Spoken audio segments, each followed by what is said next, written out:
Assalamualaikum warahmatullahi wabarakatuh. Baiklah, sebelum saya memaparkan materi saya yang berjudul memperhatikan objek dakwah, izinkan saya untuk memperkenalkan diri.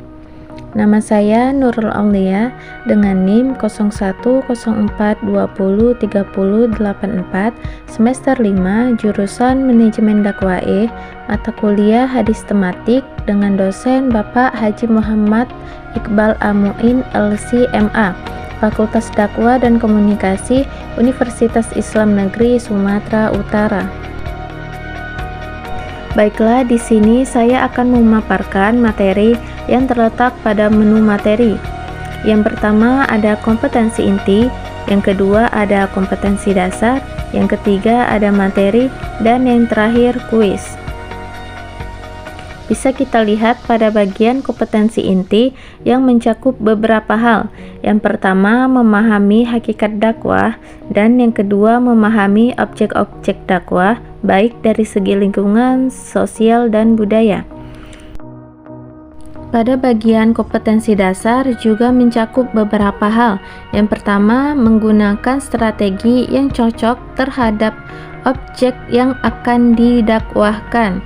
Dan yang kedua, mampu mengidentifikasi permasalahan dakwah yang dihadapi mad'u. Baiklah, selanjutnya masuk kepada materi pembahasan.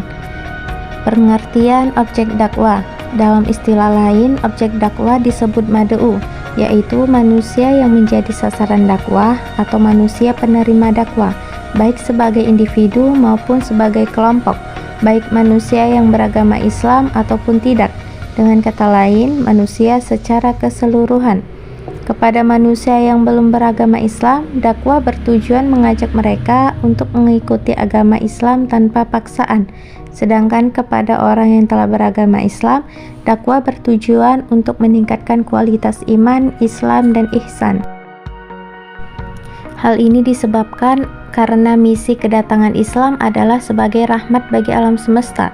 Islam tidak akan terrealisir sebagai rahmat bagi alam semesta apabila dakwah dibatasi hanya pada kalangan tertentu saja, sesuai dengan firman Allah dalam Quran Surah Al-Anbiya ayat 107 yang artinya, "Dan kami tidak mengutus engkau Muhammad melainkan untuk menjadi rahmat bagi seluruh alam."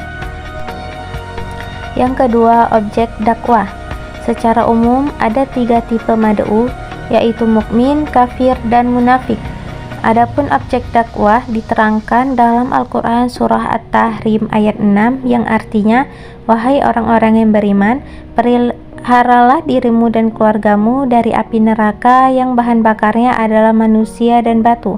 Penjaganya malaikat-malaikat yang kasar dan keras, yang tidak durhaka kepada Allah terhadap apa yang Dia perintahkan kepada mereka dan selalu mengerjakan apa yang diperintahkan."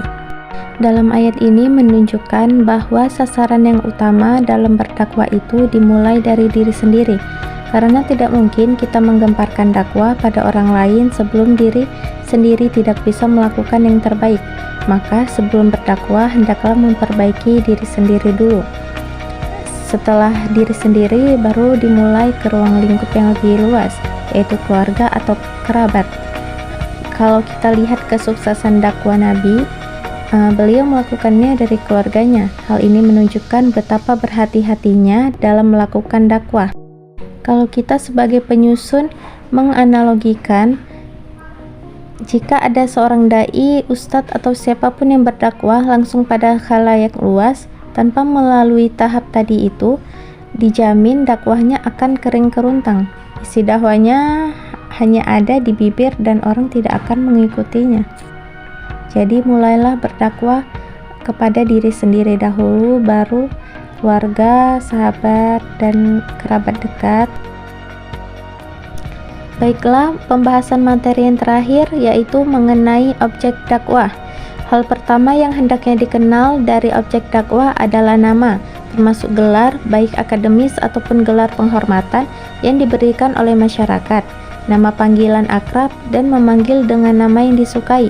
Abbas As-Siisi dalam kitabnya At-Thariq Ilal Qulub menjelaskan cara menyentuh hati objek dakwah, salah satunya menghafal nama. Tahap berikutnya adalah mengenal karakter objek dakwah. Mengenal nama saja tidak cukup. Seorang dai juga harus mengenal kepribadiannya. Hal ini pernah dicontohkan oleh Rasulullah Shallallahu Alaihi Wasallam ketika terjadi penaklukan kota Mekah. Abu Sofyan, tokoh Quraisy, kala itu merupakan sosok yang kepribadiannya dikenal secara utuh oleh Rasulullah. Beliau mengenal Abu Sofyan memiliki karakter yang ingin disanjung. Lalu Rasul pun berkata, barang siapa masuk ke rumah Abu Sufyan, maka ia akan aman. Seperti itulah contoh dakwah Rasulullah ketika memperhatikan objek-objek dakwahnya. Baiklah, pada menu yang terakhir yaitu kuis. Baiklah, langsung saja pertanyaannya. Bagaimana cara mengenal objek dakwah? A. Dengan cara mengajak kenalan. B. Dengan cara mengenal nama, karakter, dan kondisi mad'u. Dan yang C. Lihat biografi mad'u. Baiklah, jawabannya adalah B. Dengan cara mengenal nama, karakter, dan kondisi mad'u. Selanjutnya masuk kepada soal yang kedua.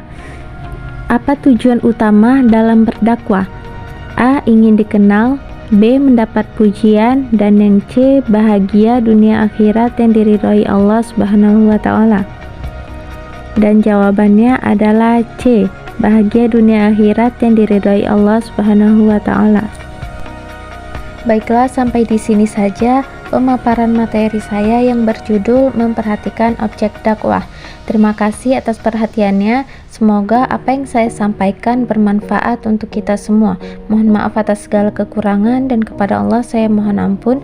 Wabillahi taufik wal hidayah. Assalamualaikum warahmatullahi wabarakatuh.